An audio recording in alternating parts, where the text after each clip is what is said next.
Councillor, thalassaemia centre, Dhaka শিশু হাসপাতাল। Thalassaemia প্রধানত একটা রক্তের রোগ, মানে রক্তের হিমোগ্লোবিনের ডিজঅর্ডার, মানে হিমোগ্লোবিনের ত্রুটি মানে হিমোগ্লোবিনটা মানে উৎপাদন ক্ষমতাটা কম। তো এই জন্য কী করতে হয়, কিছুদিন পর পর হিমোগ্লোবিন একটু মেপে দেখতে হয় যে পরিমাণটা কতটুকু আছে। এক একজনের এক এক ধরনের, কারো আমরা মিনিমাম 7 গ্রাম রাখতে বলি, যদি 7 গ্রামের নিচে এসে যায় তাকে অবশ্যই রক্ত দিতে হবে। কিংবা হিমোগ্লোবিন 9 গ্রাম পর্যন্ত, যেমন বিটা মেজর যারা, থ্যালাসেমিয়া বিটা মেজর যারা, তাদের আমরা হিমোগ্লোবিন 9 পর্যন্ত কাউন্ট করি। 9-এর নিচে আসলে তাকে রক্ত দেওয়ার জন্য অ্যাডভাইস করি।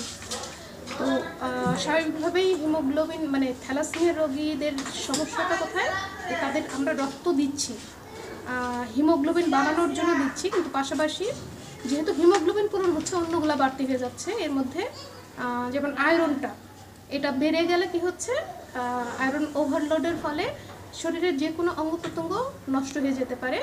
ওই ব্যাপারটা খেয়াল করে আমাদের মানে এটাও খেয়াল করতে বলা হয় যে আয়রনটার একটা নির্দিষ্ট পরিমাণ, যেমন 1000 গ্রামের উপরে চলে গেলে তাকে আয়রন চিলেটিং রিএজেন্ট ইউজ করে সেটা কমায় ফেলতে হবে।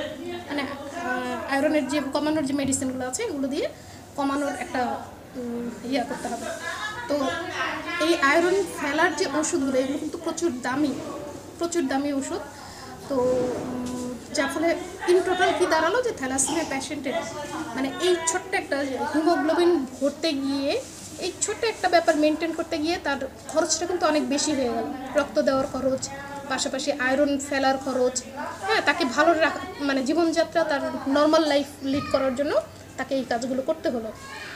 আর ব্যাপারটা আরেকটা ব্যাপার হলো যে রক্ত জোগাড় করাটা একটা কঠিন ব্যাপার। জানেনই তো, চারদিকে মানে সবাই রক্ত দিতে আগ্রহী থাকে না।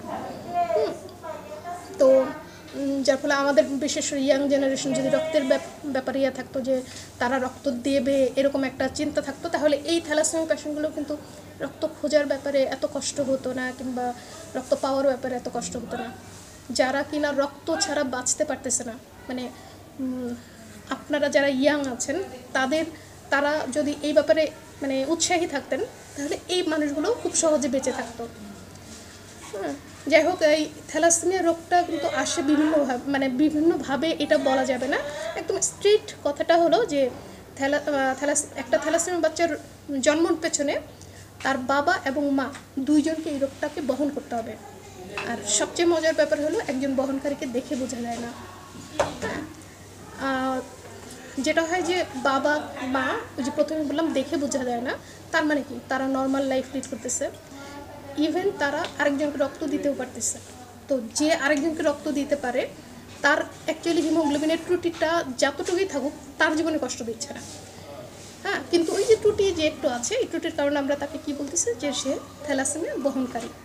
হ্যাঁ, তো এই বহনকারীকে আমরা কীভাবে চিহ্নিত করতে পারি, যে ওই যে হিমোগ্লোবিন ইলেকট্রোফোরেসিস টেস্টের মাধ্যমে আমরা এটা চিহ্নিত করতে পারি যে আপনি থ্যালাসেমিয়া বহনকারী কি না। হ্যাঁ, আপনি পেশেন্ট হলেও ওই ইলেকট্রোফোরেসিসের মাধ্যমেই এসে যাবে, আর আপনি যদি বহনকারী হন সেটাও ইলেকট্রোফোরেসিস টেস্ট করলেই এসে যাবে। তো যেহেতু দেখে বোঝা যাচ্ছে না, আমরা যদি টেস্ট করে জেনে নিই যে আমি কি, হ্যাঁ, যে জানলো যে সে বহনকারী, সে যদি আরেকজন বহনকারীকে বিয়ে না করে, তবে তার ঘরে কোনোদিন রোগী হবে না। কারণ রোগী হওয়ার একটাই সূত্র, বাবা মা দুইজনকে এই রোগটা বহন করতে হবে। তো সারা বিশ্ব, যেমন উন্নত বিশ্বগুলো, আমরা উদাহরণ হিসেবে টানতেই পারি যে সাইপ্রাসে একজন পেশেন্টও জন্ম নেয় না। কেননা তারা এই ব্যাপারে সরকারের থেকেই মানে তাদেরকে ওইভাবেই গড়ে তোলা হয়েছে যে একজন বহনকারী আরেকজন বহনকারীকে বিয়ে করতে পারবে না। এই জন্য সেখানে আর কোনো পেশেন্ট জন্ম নিচ্ছে না। তো আমরা হয়তো বা চাইলে এটা মানে আরও বেশি পরিচালনা করলে আমরা হয়তো বা এই জিনিসটা কমায় ফেলতে পারবো। তো এখন যেটা হচ্ছে যে বছরে আমাদের 6000 মানে আমাদের থ্যালাসেমিয়ার বিভিন্ন ধরন আছে, এর মধ্যে 6000 বিটা ধরনের জন্ম নেয়, এবং বিটা মেজর আমাদের জন্ম নেয় 50,000-এর উপরে। হ্যাঁ, তো তার মানে অনেক, মানে ইন টোটাল যদি আমি হিসেব করি, সারা বাংলাদেশে আমাদের পর্যাপ্ত ডাটা নেই, কিন্তু তারপরেও যতটুকু ডাটা আছে সারা বাংলাদেশে আমাদের 3 লাখের উপরে থ্যালাসেমিয়া পেশেন্ট আছে প্রতি বছর। মানে কি হচ্ছে, ও আচ্ছা আরেকটা বলে দিচ্ছি যে আমাদের ক্যারিয়ার মানে এই যে থ্যালাসেমিয়া বহনকারী যে বলতেছি, ক্যারিয়ারের সংখ্যা কিন্তু 10%-এর উপরে। তার মানে এই আপনি আমি আমাদের সামনে চারদিকে যত মানুষ আছে আমরা কে বহন করে আমরা জানি না, 10% কিন্তু একেবারেই কম না।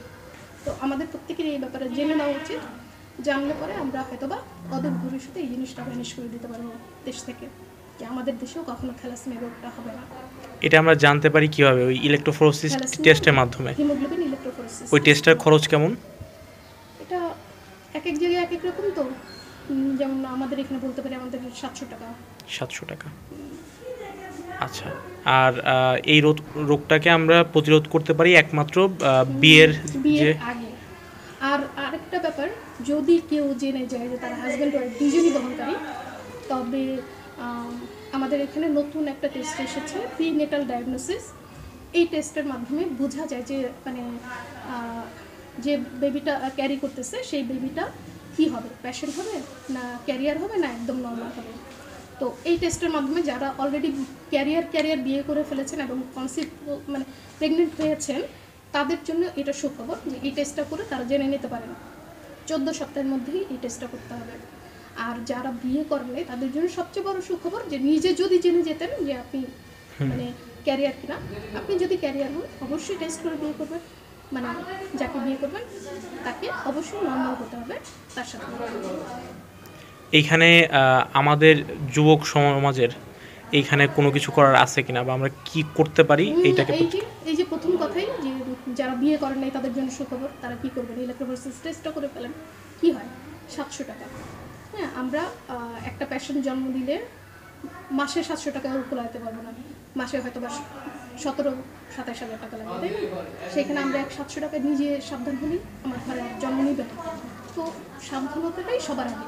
মানে সোজা কথা এই কথাটাই, এই মেসেজটাই ঘরে ঘরে দিতে হবে যে এই টেস্ট করেন এবং জেনে নেন আপনি এবং সেই অনুসারে আপনি চলেন। আর আপু, আমরা একটা জিনিস জানি যে আপনি নিজে এখানকার দায়িত্বে আছেন এবং আপনি নিজেও একজন থ্যালাসেমিয়ার পেশেন্ট। তো আপনার এক্সপিরিয়েন্স থেকে আপনি এই এতগুলো বছর কিভাবে মানে এটার সাথে যুদ্ধ করে আছেন, বা আপনার এক্সপিরিয়েন্সটা কি ব্লাড জোগাড় করার ক্ষেত্রে? বা ব্লাড জোগাড় করার ক্ষেত্রে তো শুরুর দিকে আমরা তো অনেক আগে জন্ম, যেহেতু শুরুর দিকে তো অনেকে ব্লাড দিতেই চাইতো না। এখন কিছুটা এই ভাবটা কেটেছে, ইয়াং জেনারেশন এখন এই ব্যাপারে কিছু মানে বেশ কিছুই উদ্যোগী।